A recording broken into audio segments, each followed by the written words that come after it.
말씀을 읽도록 하겠습니다. 시편 69편 29절에서 31절까지의 말씀입니다. 우리 함께 한 목소리로 길지 않습니다. 함께 읽겠습니다. 시작. 오직 나는 가난하고 슬프오니 하나님이여 주의 구원으로 나를 높이소서. 내가 노래로 하나님의 이름을 찬송하며 감사함으로 하나님을 위대하시다 하리니 이것이 소 곧 뿔과 굽이 있는 황소를 드림보다 여호와를 더욱 기쁘시게 함이 될 것이라. 아멘. 자, 오늘의 말씀의 제목은 황소를 드림보다.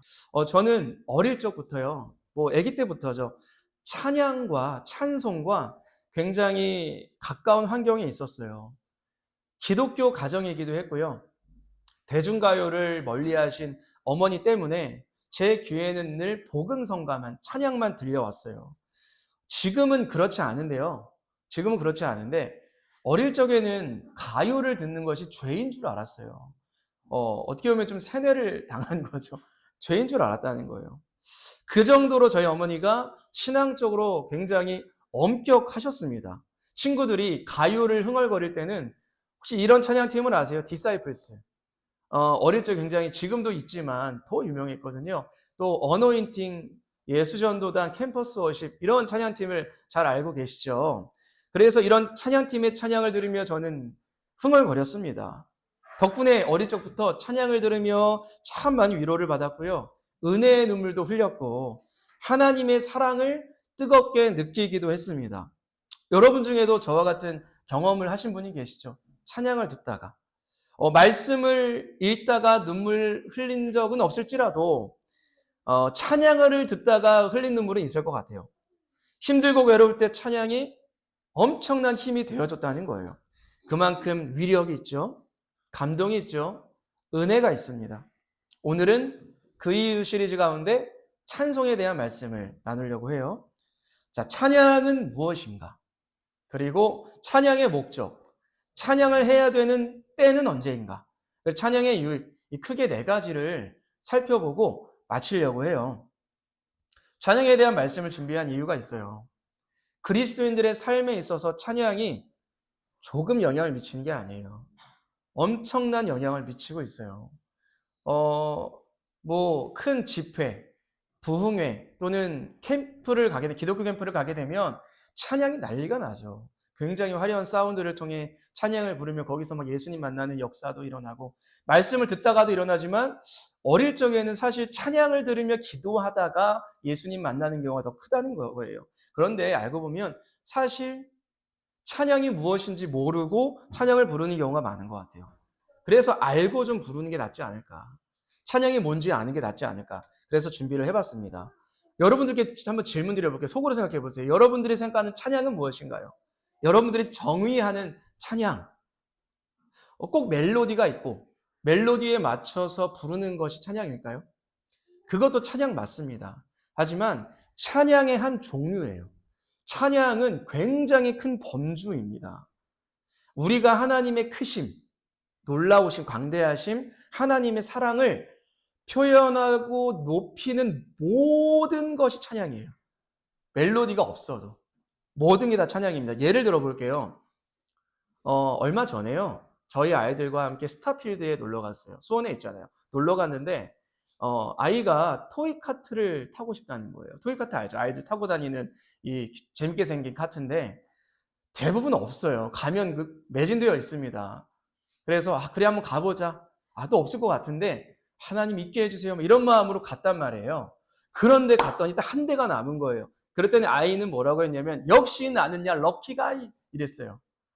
초딩이죠.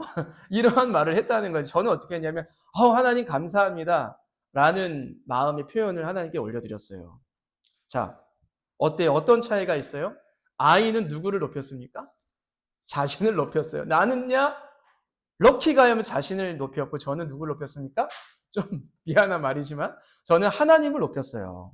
다시 말해 아이는 자신을 찬양했고 저는 하나님을 찬양했다는 거예요. 멜로디도 없었죠. 제가 멜로디 없이 하나님 찬양했죠. 반주도 없었죠. 그런데 제 마음에서 우러나온 감사를 하나님께 표현했다는 거예요. 이게 뭐예요? 찬양이에요. 뿐만 아닙니다. 요즘에 날씨가 좋죠. 오늘 약간 흐리지만 맑은 날씨를 보면서 내 마음에서 우러나오는 거예요. 하나님 감사합니다. 이렇게 좋은 날씨를 통해 데이트할 수 있고 아이와 함께 할 수 있고 여러 가지 함께 할 수 있게 하시면 하나님 감사합니다. 이게 뭐냐면 찬양이에요.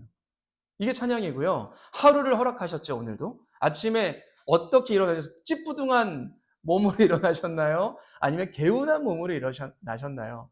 얼마 전 어떤 글을 보는데 어떤 분이 눈물을 흘렸대요. 굉장히 몇 년 만에 개운한 몸으로 아침에 일어나서 감동을 받아서 눈물을 흘렸다는 어떠한 글을 봤어요. 그 정도로 잠은 잘 자야 되는 건데 여러분들 오늘 개운하게 일어나신 분 있으세요? 대부분 찌뿌둥하게 일어나시죠? 그래도 우리가 고백하는 거예요. 하나님, 오늘을 저에게 허락하셨군요. 감사합니다. 무탈하게 일어나게 하신 하나님을 찬양합니다. 이게 뭐냐면 찬양으로 하루를 시작하는 거예요. 찬양입니다. 그러니 꼭 예배 때만 부르는 것이 멜로디가 있는 것만이 찬양은 아니라는 거예요. 규모가 있는 교회는 어때요? 찬양 인도자가 있고 싱어팀이 있고 또 앞에 누가 있습니까? 워십팀. 막 춤을 추는 하나님께 춤추는 찬양팀도 있죠. 이건 뭐예요? 몸으로 하나님을 찬양하는 겁니다. 그러니까 우리는 입술로도 찬양할 수 있고요. 몸으로도 찬양할 수 있고요. 삶에서 마음으로 고백으로 하나님을 찬양할 수 있는 모든 통로가 다 열려 있다는 겁니다. 근데 중요한 게 있습니다. 뭐가 중요하냐면 하나님이 받으시는 찬양이 있고 받지 않으시는 찬양이 있다는 거예요. 이 말씀 읽어볼게요. 사무엘상 말씀인데요. 읽겠습니다. 시작. 내가 보는 것은 사람과 같지 아니하니 사람은 외모를 보거니와 나 여호와는 중심을 보느니라 하시더라. 어쩔 수 없이 사람은 보이는 것에 외적인 것에 굉장히 많은 신경을 씁니다. 저도 그렇겠죠. 근데 찬양도 그럴 수 있어요. 이건 제가 뭐냐면 이제 멜로디가 있는 악기가 있는 그런 찬양을 얘기하는 거예요. 더 좋은 환경과 더 화려한 악기가 있어야 하나님 받으시는 찬양이 아니라는 거예요. 자, 외적인 건 다 갖추어져 있습니다. 그런데 그 안에 하나님을 찬양하는 마음은 없어요. 그럼 하나님 받으실까요? 안 받으실까요? 안 받으세요. 굉장히 좋은 악기들이 있고 인도자가 막 굉장히 잘하고 다 같이 뭐 이렇게 화려하게 해도 외적인 거에만 그냥 있고 알맹이가 없으면 안 된다는. 반대로 우리 교회는 훌륭한 찬양 인도자가 아니죠. 그리고 환경이 갖추어지지 않죠. 근데 저와 여러분들이 함께 정말 마음을 다하여 하나님을 찬양하면 외적인 거는 다른 교회에 비해서 부족할지라도 우리의 마음을 하나님께서 받으신다라는 것입니다. 그래서 저는 우리가 좀 훈련이 되면 좋겠다는 생각이 들었어요. 하나님께서 이러한 기간을, 이러한 공간을 빌려서 마음껏 찬양할 수 없는, 찬양은 하지만 다른 교회처럼 막 이렇게 하지 못하는 이러한 기간을 허락하신 이유도 분명히 있을 것이다 라는 생각이 들었어요. 그래서 여기서 우리가 마음을 다하여 하나님을 찬양한다면 우리가 어디에 가서도 정말 기타 하나만 있어도 굉장히 은혜롭게 찬양할 수 있지 않을까라는 생각이 듭니다. 그렇다고 또 외모가 안 중요하다는 건 아니에요. 이게 뭐라 써 있냐면 내가 보는 것은 사람과 같지 아니하니 사람은 외모를 보거니와 나 여호와는 중심만 보느니라는 아니에요. 뭐예요? 나 여호와는 중심을 보느니라. 그러니까 뭐냐면 사람이 하나님을 찬양할 때 야 하나도 안 중에 공간 다 필요 없어 악기 필요 없어가 아니라 사실 환경 공간이라는 그리고 여러 악기라는 그리고 훌륭한 인도자가 있으면 찬양을 통해 우리가 하나님께 나아가는 데 있어서 윤활유 역할을 하죠. 큰 장치와 도구가 될 수 있음을 저는 인정을 합니다. 그래서 때가 되면 분명히 하나님이 우리 교회에도 좋은 환경을 찬양에 대한 좋은 환경을 주시리라 믿습니다. 여러분도 같이 기대하시고 기도하면 좋은 공간 통해서 하나님을 예배할 수 있는. 자, 저는 여러분들이 교회뿐만 아니라 교회 바깥에서도 여러분의 삶 속에서도 하나님을 찬양하는 성도가 되기를 원해요. 삶에서 하나님을 찬양하는 습관이 자리 잡기를 소망합니다. 언제요? 생각대로 잘된 것이 있을 때, 내 뜻대로, 물론 하나님 뜻대로 돼야겠지만 내가 생각한 계획대로 되는 것이 있을 때 그때 어떻게 하냐면 역시 나는 일이 잘 풀리네 이게 아니라 그 즉시로 하나님 감사합니다. 주님께서 이 상황을 이끌으셨습니다. 라고 찬양을 드리는 거예요. 마음으로. 그럼 하나님께서 어떻게 하실까요? 받으십니다. 다 들으세요. 반대로 내 뜻대로 내 마음대로 되지 않은 것이 있을 때에도 그때 하나님께서 더 잘 되게 하실 것을 고백하는 거예요. 이게 뭐냐면 믿음의 찬양이에요. 더 합력하여 선을 이루실 거라는 마음을 하나님께 올려드릴 때 하나님 받으십니다. 하나님은 우리가 하나님의 이름을 부르며 찬양할 때 귀를 쫑긋 세우세요. 만일 예배가 맞춰졌습니다. 저 앞에서 막 정리하고 있는 거예요, 혼자서. 근데 저 뒤에서 여러분들이 이렇게 얘기하는 거예요. 야, 김단민 목사님 있잖아. 이렇게 얘기하고 있는 거예요. 그럼 저는 앞에 정리하다가 제 이 청각 신경은 다 어디로 향할까요?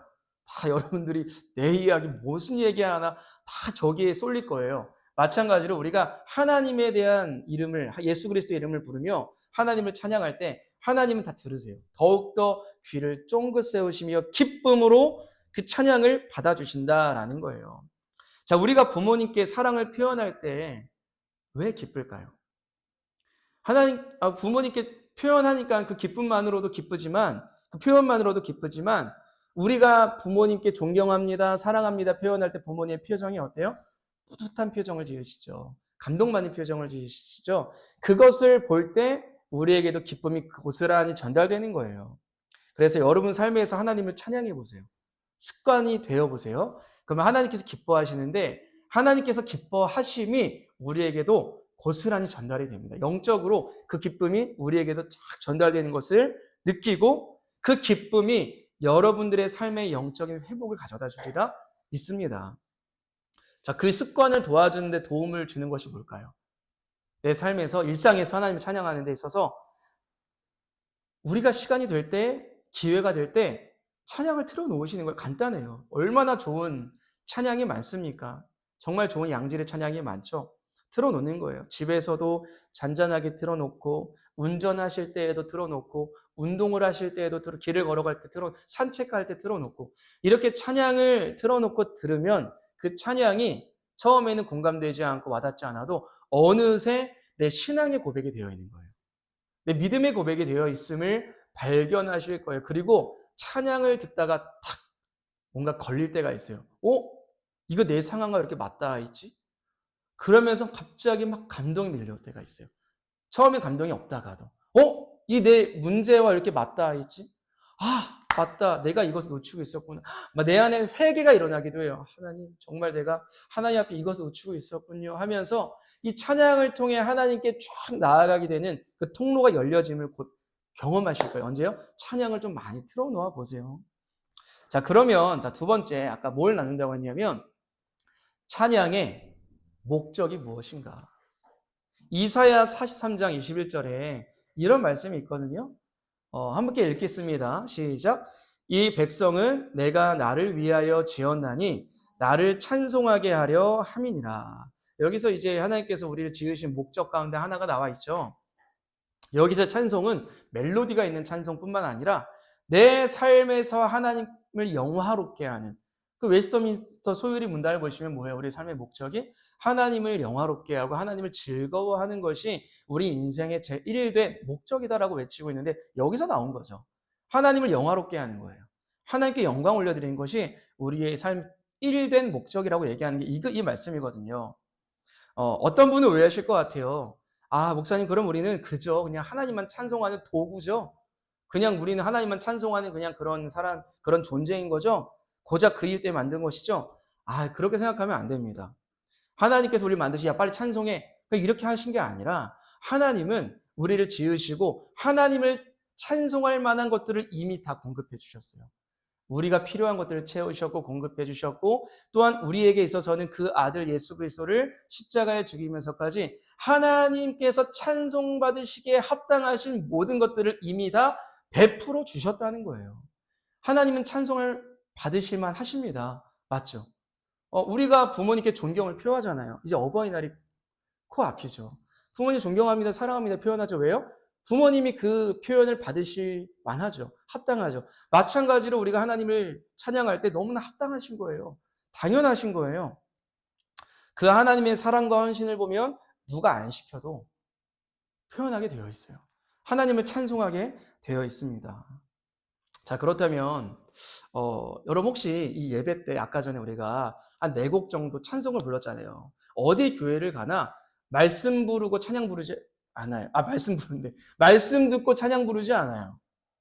먼저 찬송을 하나님께 드리고 말씀을 듣죠. 이게 아시다시피 순서가 있는 거예요. 예배가 그냥 막 짠 게 아니라 순서가 막 있는 게 아니라 질서가 있는 것이죠. 그러면 크게 보면 찬송과 말씀인데 왜 찬송과 말씀일까요? 먼저 우리가 하나님께 우리의 마음을 올려드리는 거예요. 하나님 내 찬양을 받아주옵소서. 내 마음을 받아주옵소서. 예배는 내가 받는 게 아니라 하나님 받으시는 거잖아요. 하나님께 무한한 영광을 찬송을 통해 올려드리고 하나님께서 이제 올라가서 받으셨죠. 찬송을. 그러면 하나님께서 목사의 입술을 통해서 하나님의 말씀을 성도에게 내려주시는 거예요. 공급해 주시는 거예요. 그래서 예배라는 것은 주거니 받거니 하나님과 소통하는 시간인 것입니다. 그럼 어떤 마음으로 예배 때에 찬송을 불러야 될까요? 한 주간 우리가 살아왔습니다. 이런 거예요. 하나님, 한 주간 우리의 삶을 지켜주셔서 감사해요. 어렵고 힘들 때도 있었지만 그럼에도 불구하고 하나님 덕분에 하나님의 은혜 때문에 살아올 수 있었습니다 하면서 이렇게 찬송의 고백들을 보시면 하나님의 은혜를 찬송하는 게 굉장히 많잖아요. 그 은혜를 찬송하며 하나님께 올려드리고 또한 뭐가 있을까요? 회개에 대한 찬송이 굉장히 많아요.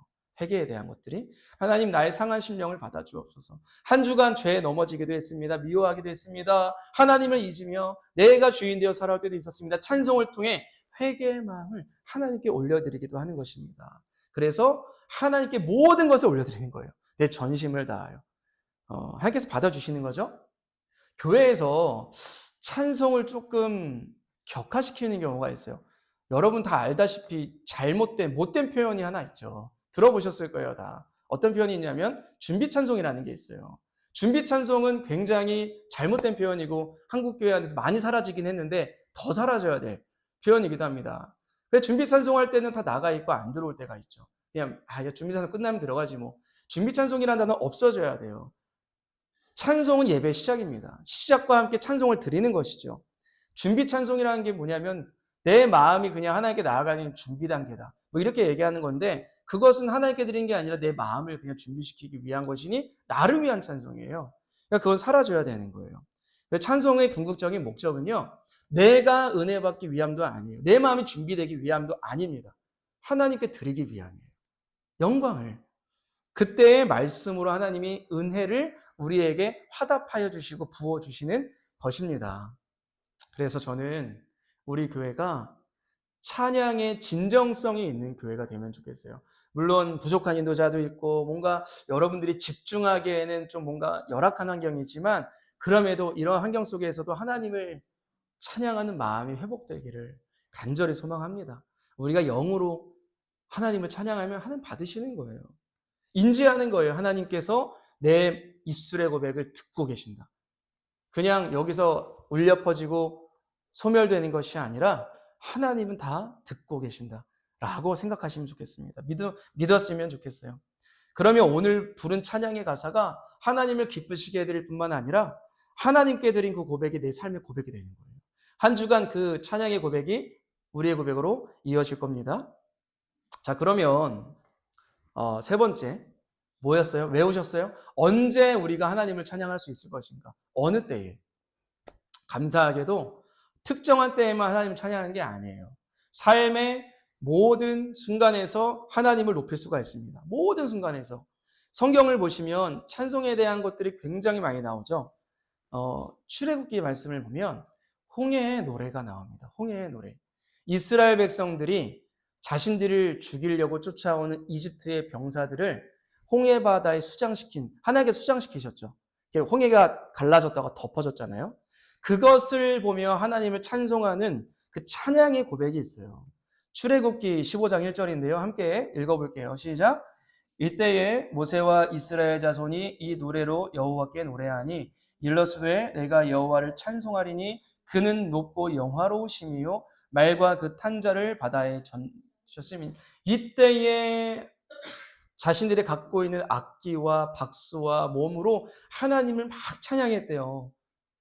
거의 약 100만 명이 넘는 이스라엘 백성. 얼마나 광대했을까요?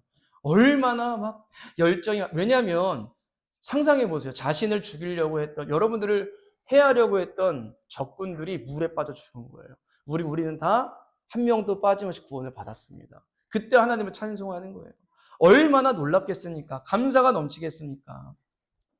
환호와 기쁨의 찬양을 불렀어요. 근데 여러분 생각해 보세요. 이럴 때는 찬양이 안 나올래야 안 나올 수가 없어요. 너무 큰 감사와 환호가 나올 수밖에 없는데 저는 이러한 상황뿐만 아니라 하나님이 더 각별히 받으시는 찬양이 있다고 생각합니다. 그때 언제일까요? 기쁨의 반대 상황일 때. 절망 가운데 부르는 찬양일 때 하나님 더 기쁘게 받으시는데 성경 가운데 시편이라는 게 있죠. 대부분 찬송시로 이루어져 있어요. 대다수 누가 썼습니까? 다윗 왕이 시편을 기록을 했습니다. 다윗의 인생을 아시죠?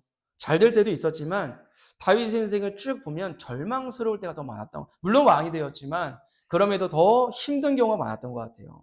어릴 적에는 이 다윗이 가족들로부터 외면당했습니다. 이스라엘이 어릴 적부터 이 목동을 누군가 시키면 그냥 존재감이 없다는 뜻이에요. 가장 하찮은 존재에게 목동을 시켰다고 해요. 목동. 근데 다윗은 어릴 적부터 막내로서 목동을 자처해 살아왔죠. 부모와 형들에게 외면을 당해서 저 밖에 나가서 양을 치며 누구와 싸웠어요? 사람과 싸운 것도 아니에요. 곰과 사자의 발톱과 싸웠습니다. 그때마다 다윗은 고독했고 쓸쓸했고 무서웠어요. 그런데 누구를 찬송했어요? 하늘의 별들을 보며 수금을 타며 하나님을 찬양했다라 그래요. 하나님께 위로를 구했다라고 합니다. 하나님은 그때부터 다윗을 바라보셨습니다. 다윗을 쳐다보신 거예요. 사람이 잘 될 때 하나님을 찬양하는 것은 쉬운 것 같아요. 너무나 쉽죠, 잘 될 때는. 근데 어렵고 힘들 때 원망하기도 쉬워요. 원망하기도. 그런데 반대로 힘들 때, 절망할 때 하나님을 찬송한다? 해보셨나요? 어려울 때. 그때 하나님을 찬송해 보셨나요? 다윗은 어릴 적부터 이게 습관이 되어 있던 거예요.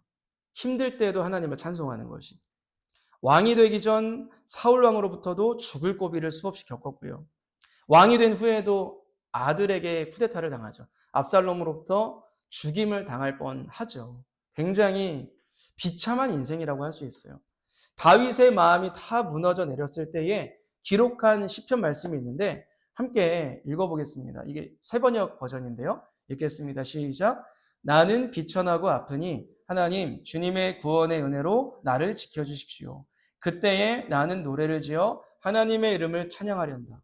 감사의 노래로 그의 위대하심을 알리련다. 다윗의 찬송시는 진솔했어요. 가식이 없습니다. 자신의 상황을 있는 그대로 올려드리고 감정을 하나님께 올려드립니다. 힘들면 힘든 대로, 슬프면 슬픈 대로. 여기서 멈추지 않아요. 절망 중에 구원하실 하나님을 찬양할 것을 다짐하기도 합니다. 하나님 찬양하기를 포기하지 않았다는 거예요. 어떻게 사람이 이럴 수가 있을까요? 솔직히 절망 중에는 너무 힘들어서 찬양이 잘 안 나오거든요.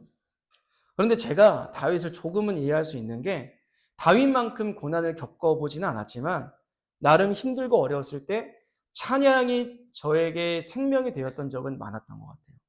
찬양이 저를 일으켜 세웠던 적은 많았어요. 절망하여 쓰러진 자를 일으켜 세우는 힘이 있는 것 같아요. 찬양이라는 것이.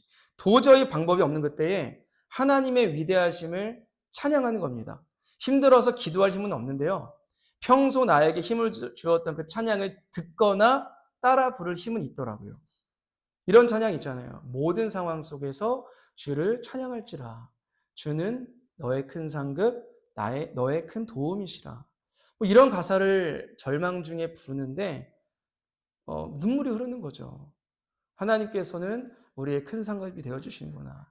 이런 상황 속에서도 하나님만이 나의 도움이 되어주시는구나. 찬양이 저를 살렸던 경험을 해보니까 이게 습관이 되는 거죠. 절망 중에도 하나님을 찬양하는 것들이 이어지는 것입니다. 다윗도 그랬던 것 같아요. 절망 중에 부르는 찬양이 얼마나 큰 힘이 되었는지를 경험을 통해 알았던 거예요. 그래서 어른이 되어서도 그때 하나님을 찾고 찬양을 부르는 겁니다. 여러분들도 해보셨을 것 같아요. 목사님 저도 경험이 있어요. 저도 힘들었을 때 기도 안 나오고 말씀 읽을 힘은 없었지만 찬양이 저를 살렸었습니다. 근데 지금도 그 경험이 유효하신지 한번 여러분들께 묻고 싶습니다. 절망 중에 무엇을 찾고 있습니까? 절망 중에 하나님께 무엇을 드리고 있습니까? 이제는 찬양을 통해 회복을 경험해 보시길 원합니다. 여러분 오늘 말씀의 제목이 뭐였어요? 황소를 드림보다였죠.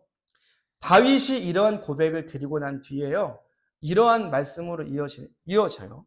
하나님께서 절망 중에 부르는 찬양을 얼마나 기뻐하시는지 제가 읽어드릴게요.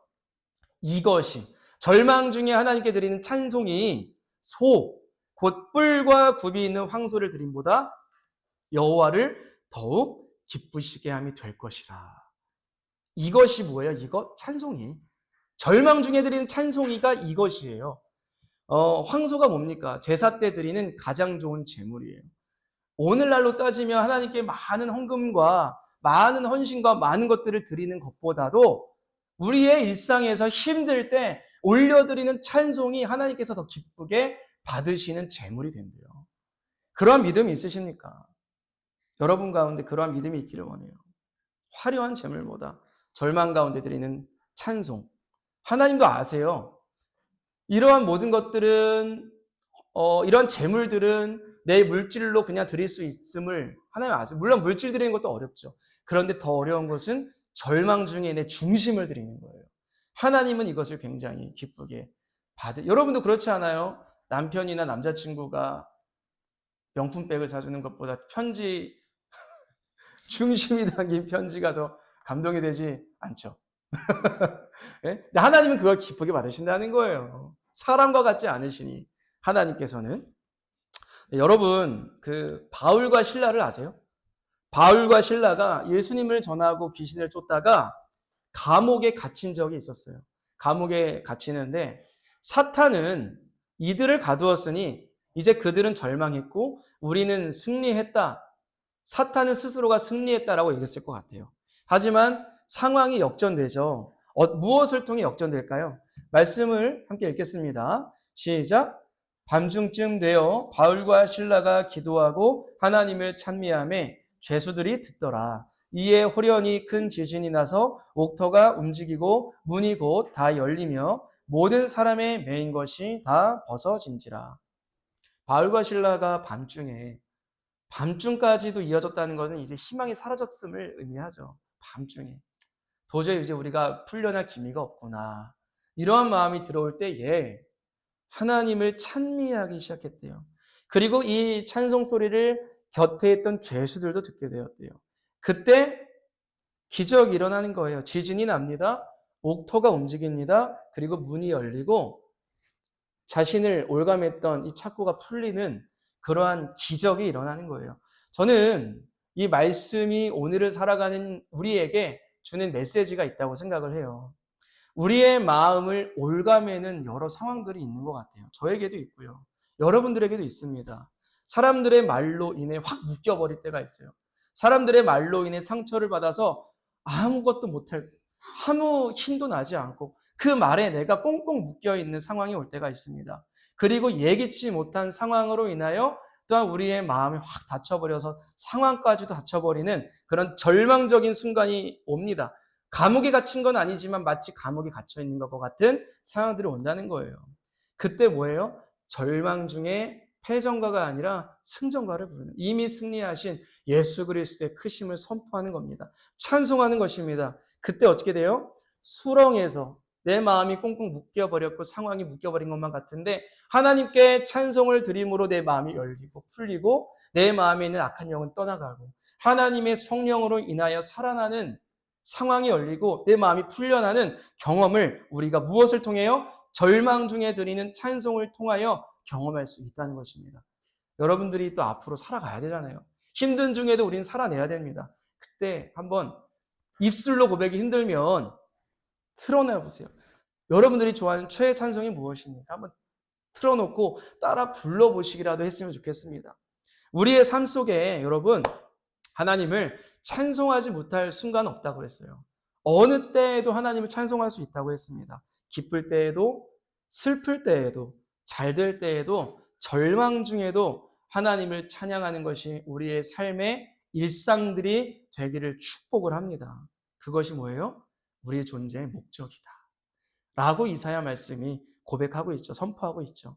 그래서 또 한 주간도 여러분 찬송이 더욱더 풍성해지시는 저와 여러분들이, 그래서 힘든 상황 가운데에서도 쫙 풀려나는 그러한 역사와 기적을 경험하시는 저와 여러분들의 시기를 주님의 이름으로 축복합니다.